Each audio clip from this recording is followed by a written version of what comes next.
ନମସ୍କାର ପ୍ରିୟ ଦର୍ଶକ ବନ୍ଧୁ, ମୁଁ ଅଜୟ ମିଶ୍ର ସ୍ୱାଗତ କରୁଛି ବିଧିବିଧାନ ଓଡ଼ିଆ ଚ୍ୟାନେଲର ପୁଣି ଏକ ନୂତନ ଅଧ୍ୟାୟକୁ।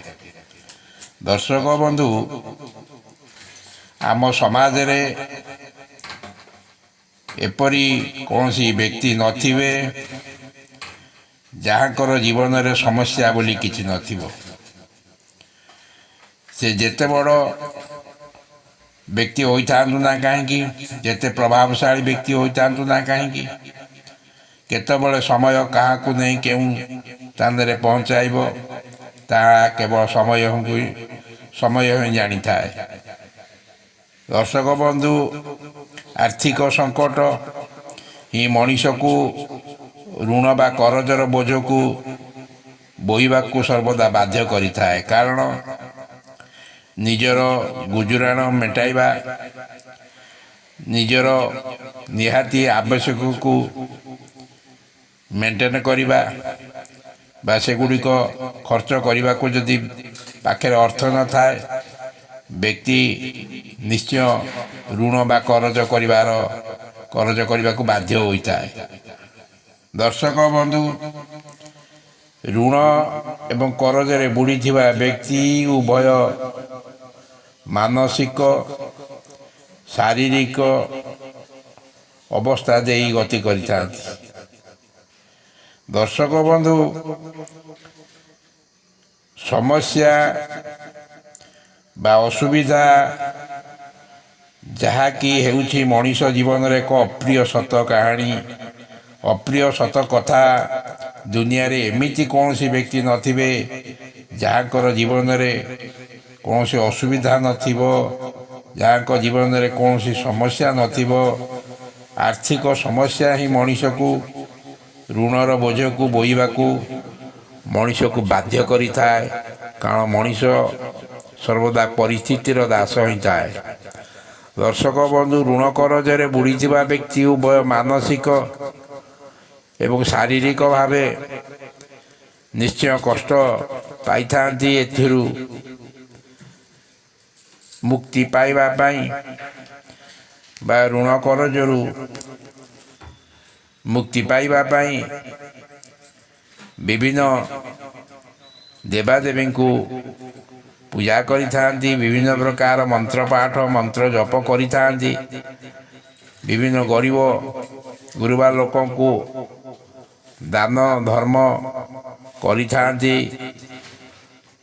ତାହେଲେ ମଧ୍ୟ କୌଣସି ଫଳ ମଧ୍ୟ ମିଳିନଥାଏ। ଦର୍ଶକ ବନ୍ଧୁ, କିନ୍ତୁ ଆପଣଙ୍କୁ ମୁଁ ଆଜି ଏଭଳି ଗୋଟିଏ ବିଷୟରେ, ଏହି ଋଣ କରଜରୁ ମୁକ୍ତି ପାଇବା ପାଇଁ ଏଭଳି ଏକ ଆଶ୍ଚର୍ଯ୍ୟଜନକ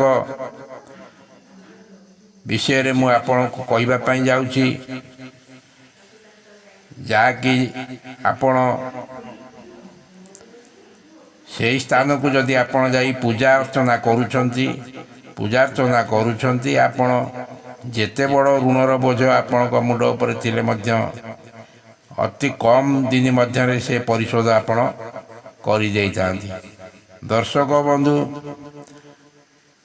ଏହା ହେଉଛି ମଧ୍ୟପ୍ରଦେଶ ଉଜ୍ଜୟିନୀ ସ୍ଥିତ ସେହି ଋଣ ମୁକ୍ତେଶ୍ୱର ମହାଦେବଙ୍କ ମନ୍ଦିର। ଭଗବାନ ଶିବଙ୍କୁ ସମର୍ପିତ ଏହି ମନ୍ଦିରକୁ ପ୍ରତିଦିନ ହଜାର ହଜାର ଶ୍ରଦ୍ଧାଳୁ ଭକ୍ତ ଆସିଥାନ୍ତି ଏବଂ ପ୍ରଭୁ ଭୋଳା ଶଙ୍କରଙ୍କୁ ପୂଜା କରି ନିଜର ଆଶୀର୍ବାଦ ଭିକ୍ଷା କରିଥାନ୍ତି। ଦର୍ଶକ ବନ୍ଧୁ, କୁହାଯାଇଥାଏ ଦେବାଦିଦେବ ମହାଦେବଙ୍କର ଏହି ମନ୍ଦିରକୁ ଆସିଲେ ହିଁ ଋଣ ବାହାରରୁ ମୁକ୍ତି ମିଳିଥାଏ। ଦର୍ଶକ ବନ୍ଧୁ, ବରଗଛ ତଳେ ବା ବଟବୃକ୍ଷ ସ୍ଥିତ ଭୋଳା ଶଙ୍କରଙ୍କର ଏହି ମନ୍ଦିର ତ୍ରେତୟା ଯୁଗ ସହିତ ଜଡ଼ିତ। ଏ ମନ୍ଦିର ଶିପ୍ରା ନଦୀ କୂଳରେ ବାଲ୍ମୀକି ଧାମ କ୍ଷେତ୍ରରେ ରହିଛି, ଯେଉଁଠି କେବଳ ମହାଦେବ ନୁହନ୍ତି, ସମ୍ପୂର୍ଣ୍ଣ ଶିବଙ୍କ ପରିବାରକୁ ପୂଜା କରାଯାଉଛି। ଦର୍ଶକ ବନ୍ଧୁ, ଋଣ ମୁକ୍ତେଶ୍ୱର ମହାଦେବଙ୍କ ନିକଟରେ ଶନିବାର ଏବଂ ମଙ୍ଗଳବାର ଦିନ ବିଶେଷ ଭାବେ ପୂଜା ପାଠ କରାଯାଇଥାଏ, ଯାହାକୁ କୁହାଯାଇଥାଏ ପିଲି ପୂଜା ବୋଲି ମଧ୍ୟ କୁହାଯାଇଥାଏ। ଦର୍ଶକ ବନ୍ଧୁ, ଆର୍ଥିକ ସଙ୍କଟ, ଆର୍ଥିକ ବୋଝ, ଋଣ କରଜରୁ ମୁକ୍ତି ପାଇବା ପାଇଁ ଭକ୍ତ ଏହି ମନ୍ଦିରକୁ ଆସି ଚଣା, ଡାଲି, ହଳଦିଆ ଫୁଲ, ଗୁଡ଼ ଆଦି ରାନ୍ଧି ଶିବଶମ୍ଭୁକୁ ଅର୍ପଣ କରିଥାନ୍ତି। ଦର୍ଶକ ବନ୍ଧୁ, ମନ୍ଦିରର ଯିଏ ପୂଜକ ଅଛନ୍ତି ଏବଂ ସନ୍ଥ କହିବା ଅନୁସାରେ ଯେଉଁମାନେ ବ୍ୟବସାୟରେ କ୍ଷତି ସହୁଛନ୍ତି, ଚାକିରି ହରାଇଛନ୍ତି, ଚାକିରି ମିଳୁନି, ଋଣ ନେବା କିମ୍ବା ଅନ୍ୟାନ୍ୟ କାରଣରୁ ଆର୍ଥିକ ସଙ୍କଟର ସମ୍ମୁଖୀନ ହୋଇଛନ୍ତି, ସେମାନେ ନିଶ୍ଚିତ ଭାବରେ ଋଣମୁକ୍ତେଶ୍ୱର ମନ୍ଦିରକୁ ଆସି ପିଲି ପୂଜା କରି ହର ହର ମହାଦେବଙ୍କର ଆଶୀର୍ବାଦ ନିଶ୍ଚୟ ଲୋଡ଼ନ୍ତୁ।